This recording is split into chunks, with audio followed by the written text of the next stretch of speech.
I'm spoiled with my lifestyle. I mean, I started out as a child in the backseat of a Super Cub, and my dad flew everywhere, and so I just kind of grew up with it, and I kind of accept it as it's just natural for us.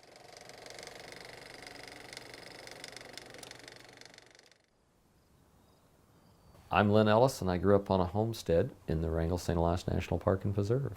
I've been flying within these mountains since I was 16 years old.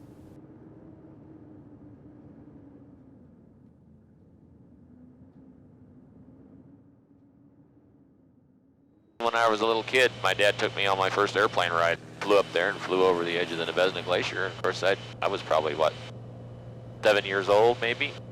And I never have forgotten that.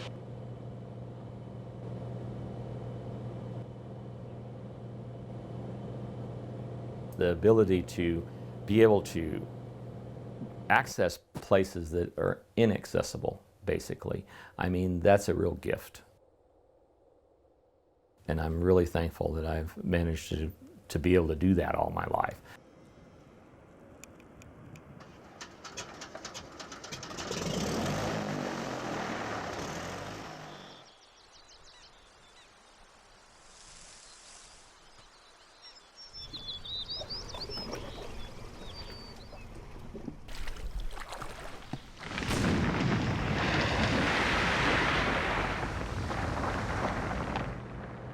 So much freedom here and so much beauty, and it never gets old.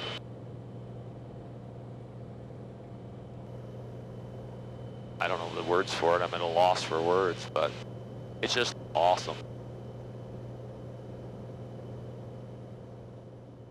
This is where I grew up, and so it becomes home more than anything.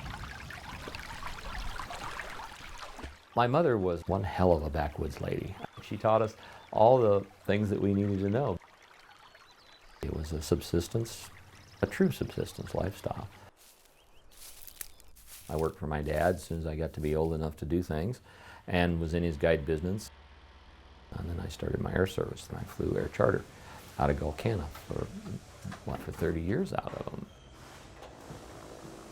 We're going to fly kind of up into the caldera on Mount Drum.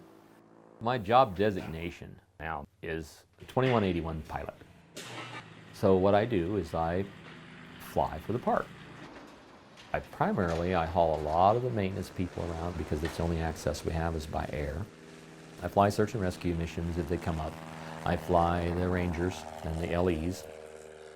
And we do eagle surveys, we do moose surveys, we do caribou surveys, we do wolf surveys. Air traffic 757's overhead, Jake Spar 4000. And what I really wanted to do when I came here was to pass on my knowledge of the Wrangles to the younger Rangers that are coming in, and to be able to mentor the pilots, the newer pilots that come in.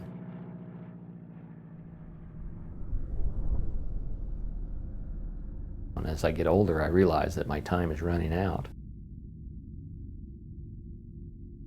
I just seem to pay more attention now to nature than I did before. I actually think that it helps me deal with the mortality of the human race.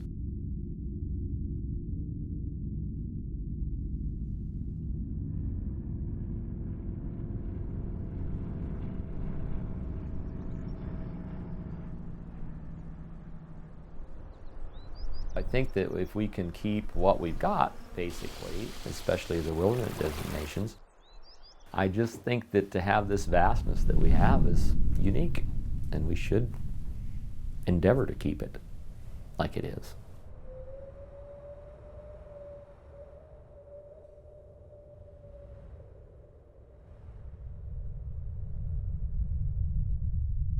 You really begin to feel humble. And you feel small in these mountains. I like the feeling of small. And you get up against one of these mountains, and you're in your airplane, and it's so tiny. It's smaller than any mosquito ever was.